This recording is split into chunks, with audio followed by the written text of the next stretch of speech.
No episódio anterior, nós falamos sobre alguns costumes brasileiros e que, às vezes, quando a cultura é diferente, acaba dando um conflito. E eu lembrei de uma história, só que o Hugo não me deixou contar para vocês. Então eu vou contar hoje. Vem com a gente em mais um episódio de... Don't panic! Keep speaking Portuguese!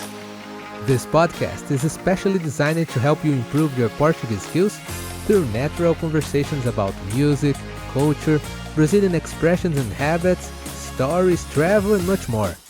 So, fasten your seatbelts and have fun.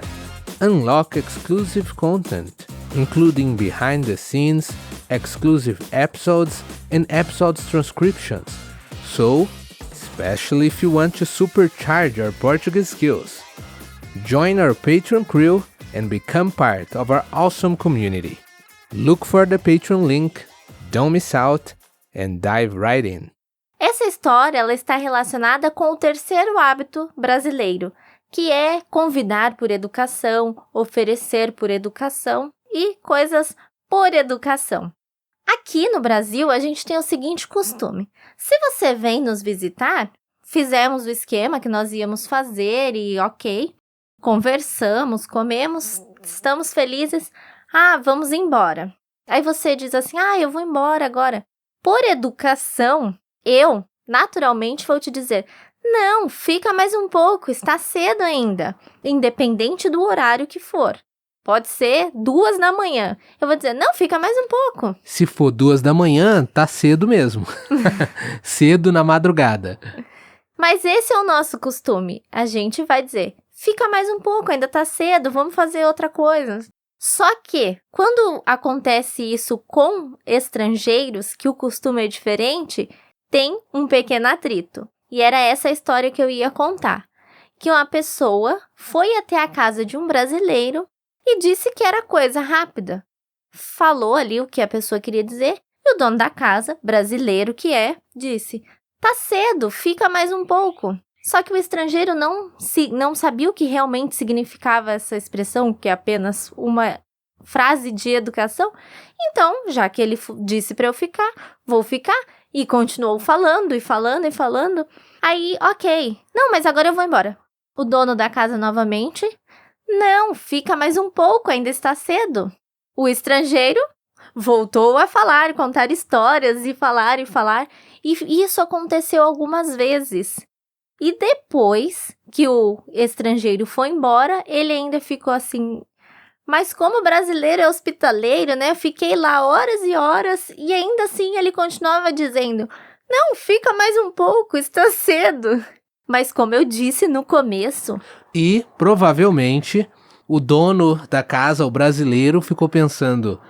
Nossa, mas que visita mal educada, não vai embora nunca, né?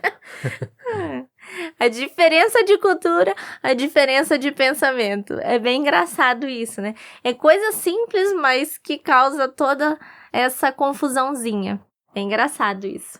E isso me lembrou uma outra história que está relacionada com essa questão de, como a Erika falou, fica mais um pouco, tá cedo, e o gringo não entender, né? O estrangeiro não entender que é apenas educação. Eu tenho um amigo que a gente chamava ele de fato de gringo, né? Era o apelido dele. E foi engraçado que ele, quando veio ao Brasil, ele é filho de pais brasileiros. Então ele fala o português muito bem. Mas, um parênteses aqui, essa história reforça, inclusive, o fato de que aprender um idioma tem muito mais a ver com aprender a cultura e os hábitos e tudo envolvido do que palavras.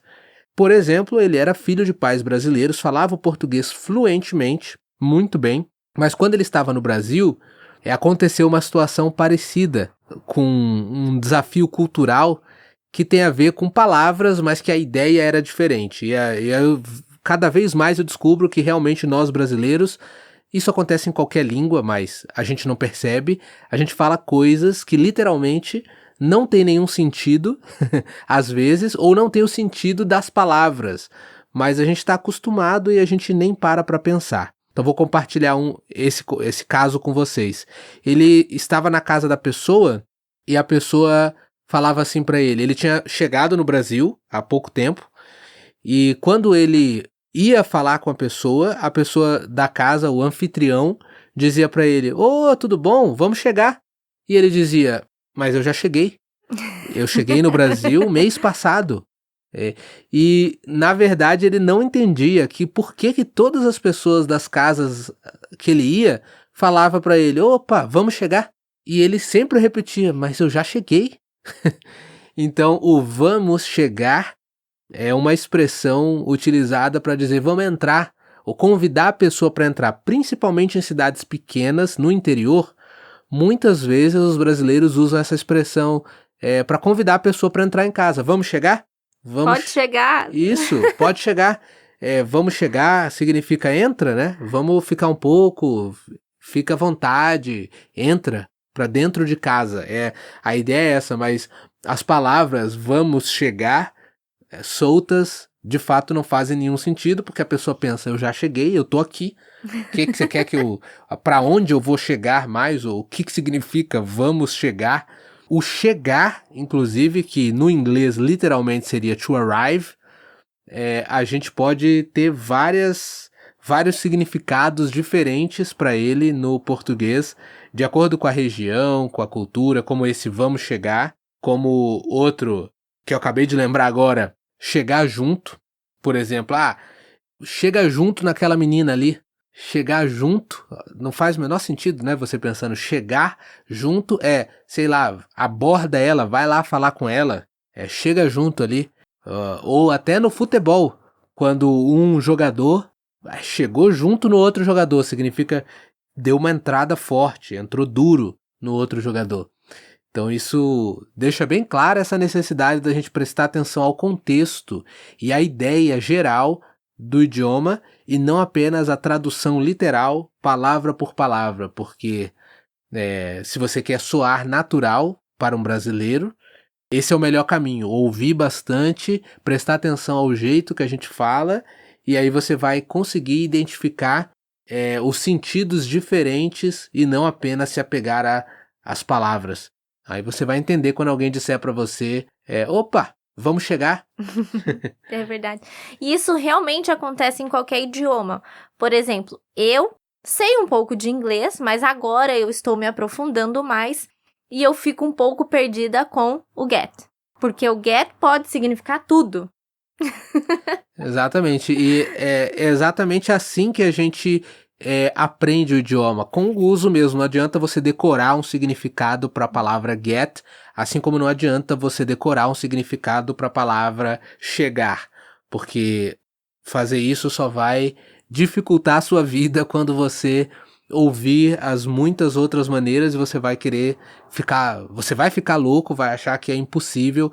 Então o melhor é ir escutando e entendendo as ideias, se focar nas ideias e não especificamente nas palavras. Essa seria a mensagem final dessa continuação do episódio anterior com 2 histórias. Isso aí. E você que nos ouve, já passou por alguma situação assim engraçada, algum conflito por causa da diferença de cultura, da diferença de idioma? Conta pra gente nos comentários. E não se esqueça, agora, só para ficar bem claro, quando você vier ao Brasil da próxima vez e alguém disser para você, fica mais um pouco, tá cedo, depois da segunda vez, você pode ir embora. Não precisa ficar. Ou se alguém te disser, vamos chegar, você já sabe o que significa. Vamos entrar. A pessoa sabe que você já chegou. E esse foi mais um episódio de Don't Panic, Keep Speaking Portuguese.